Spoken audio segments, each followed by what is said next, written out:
This is Rob Temple for Boxing Social in association with Betfred. Delighted to be joined by unbeaten super middleweight prospect, the Doc, John Docherty. We're here down in Essex at the Matchroom Gym. Hi, John. Yeah, good. Just finished some pads and bags there with Tony, and I'm feeling good. Yeah. Good to be back after Christmas. Definitely, yeah. But I've been in Christmas and New Year in the gyms because I'm fighting on February 8th on the Cowboy undercard. So I'm looking forward to hopefully getting back on the KO streak. You mentioned that back on the KO streak. You started off your professional career at a rate of knots, with 5 knockouts in 5 fights. Last couple have gone the distance. Has that shown you anything more? Is that a disappointment to not get the stoppages? Yeah, well, in a way it's a disappointment, but in Tony's way it was obviously good getting the rounds, and obviously I fought Darryl Sharp in a 4-rounder, and I fought a 6-rounder last fight, but our main thing was to get the 6 rounds under our belt, because obviously I've been moving up to 8 rounds and 10 rounds. I have to get used to the rounds, but from now on I'll be looking for the KO. I caught up with you in Glasgow when you boxed in the World Boxing Super Series undercard, and I think Zach Parker was kind of hovering around. I think he was in the vicinity, or even boxing that card, I can't remember. And you said to me, I think you were only 3-0 at the time. You said, I could fight him next. I want to fight him next. Yeah. What's the plan for you this year? Is it going to be slowly stepping up? I know the fighter in you wants to take those big challenges now, or is it going to be kind of a balance between the two? No, I'll be stepping up from now on. 100%. If whoever I can get with a title, basically who's got a title I'm coming for, do you know what I mean? But obviously the British title's with Frank Warren's table, so it's quite hard to get that there, but obviously I've got to get myself in position to fight for one of them, do you know what I mean? So yeah, it's just to get as many titles as I can this year, and just keep listening to Tony and keep learning in the gym. Scottish boxing is in a very good place at the minute. Obviously your stablemate Ricky Burns, although he's coming to the end of his career, you've got this kind of new wave of Scottish fighters coming through. There's yourself, there's Willie Hutchinson, Josh Taylor of course, Lee McGregor, Cash Farouk. Good time to be a Scottish fighter. Definitely, as you said, you've got all them good fighters there coming through, and hopefully the promoters start seeing them, and hopefully we can make a big Scottish card one day, well, one time this year. We've obviously all got good fighters, but all different promoters, so it's going to be hard to get on the same show. But as you know, we've got Josh Taylor, he's obviously going over to America now, and he's unbelievable as well. And we've got Ricky Burns, he's coming to the end just now, and we've got Willie Hutchinson, Lee McGregor, Cash Farouk, do you know what I mean? So yeah, hopefully we get a big card in Scotland end of this year. Every time I go and watch a fight in Scotland, I'm always blown away by the atmosphere. How important and how beneficial would it be for Scottish boxing to have a big show up there, like you just mentioned? Yeah, it would be very good. I want to obviously start building my base back in Scotland, because obviously I've fought in English. Obviously I'm down here, do you know what I mean? But I'm obviously Scottish, so I'd love to get back on Scottish shows up there and start building my fan base back up with Scottish boxing, do you know what I mean? But yeah, hopefully, as I said, we'll get a big show by the end of the year, and hopefully I can fight for a title on it. Just talk about some fights in your division, in and around your division, on the world stage. Joe Saunders, Canelo Alvarez, that seems to be kind of the big rumour in boxing at the minute. What do you make of that fight if it happens? Yeah, it'll be a good fight. Obviously I sparred Billy Joe, and he's a very good fighter. But Canelo's something else. He's beating everyone at the moment. Can Billy Joe Saunders do it? Well, yeah, I think he has got the ability to do it, and it's if he does get all his training right and he performs on the night. It's basically up with them to who performs on the night, up to myself. I've sparred Billy Joe Saunders. I've never obviously sparred Canelo, but I've seen what Billy Joe Saunders do, and Canelo, and it'll be that's a 50-50 fight in my opinion.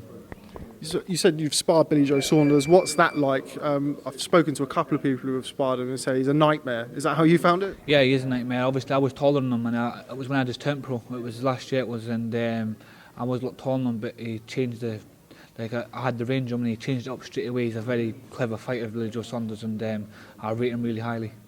How much do you learn from sparring somebody like Billy Joe Saunders? Obviously you've got Craig Richards in the gym here, you've got John Ryder in the gym here, so they're kind of a good barometer for you to measure yourself against. Is that how you look at it when you're sparring with these top level guys? Yeah, that's obviously why I went down to Sheffield, because Billy Joe Saunders was supposed to fight that southpaw from Matchroom for the middleweight title, but then it went and ended up fighting. So I knew I was going to get sparring with him because I was southpaw and the boy was a southpaw he's fighting. So that's what mainly I went down there for, to spar him, and yeah, it was good sparring. I learnt a lot off the spar. It was only 3 rounds, and then obviously I sparred John Ryder all the time as well. Do you know what I mean? So I'm learning all the time in the gym, and especially off John Ryder.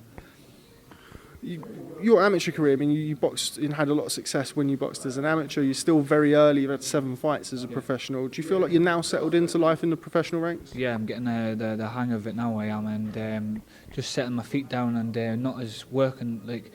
amateur, you know, it's only 3 threes. I'm just getting the hang of it now. Obviously, I'm doing 6 round the next, then an 8 rounder. Once I start getting them rounds, I can start showing how I've turned from the amateurs to the pros. I mean, I'm punching 10 times harder what I was in the amateurs. In the amateurs, it was just a sprint race. I didn't really try and knock no one out. Just now, as you know, I can feel my punch power going up really high. So I mean, so yeah. Once I start getting into the 8 rounders, the 10 rounders, and the title fights, you will see how good I really am. Do you think your style is more suited now to the professionals, or do you feel like your style was more suited to the amateur game?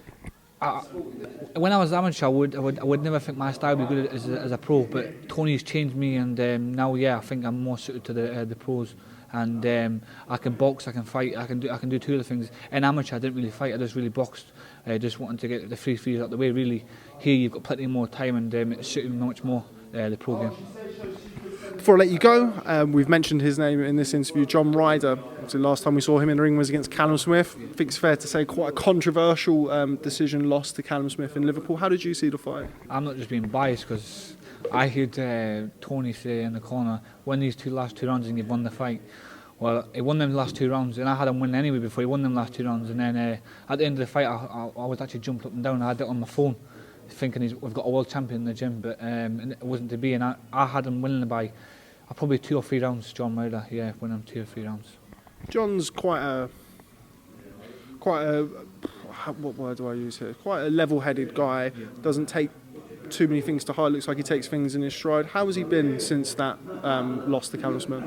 He's been in the gym 2 or 3 times, but I've never really seen him that much. But I spoke to him last week, and yeah, he wants to get back on big titles. He wants to fight for a world title again. That's his ambition now. It's not to go back down level. It's to get back a world title shot, and hopefully Eddie Hearn can deliver that and give him another world title shot. And how much does that inspire you, seeing somebody in your own stable go and give such a good account of himself, and by all accounts, in a lot of people's eyes, win a world title fight? Yeah, well, everyone obviously didn't give him no chance. I was speaking to everyone, all my people were saying that he's got no chance, and I tell them, listen, he's always got a puncher's chance. But when he went in there and he started winning them first few rounds, and I was thinking, you know what, he can maybe outbox him here. And then he started taking it to him, and I was thinking, yeah, you know what, he's going to win this fight. If you're going to beat John Ryder, you have to win the first few rounds quite wide. And Callum Smith did win the first few, but didn't win them by miles. Do you know what I mean? So yeah, as I said, I had John Ryder winning by 2 or 3 rounds. Okay, well, John Docherty, thanks very much for speaking to Boxing Social. We look forward to seeing you back in the ring in Sheffield. Hopefully get back on the KO streak, and I will speak to you soon. Thank you very much. Cheers, thank you. Cheers, John.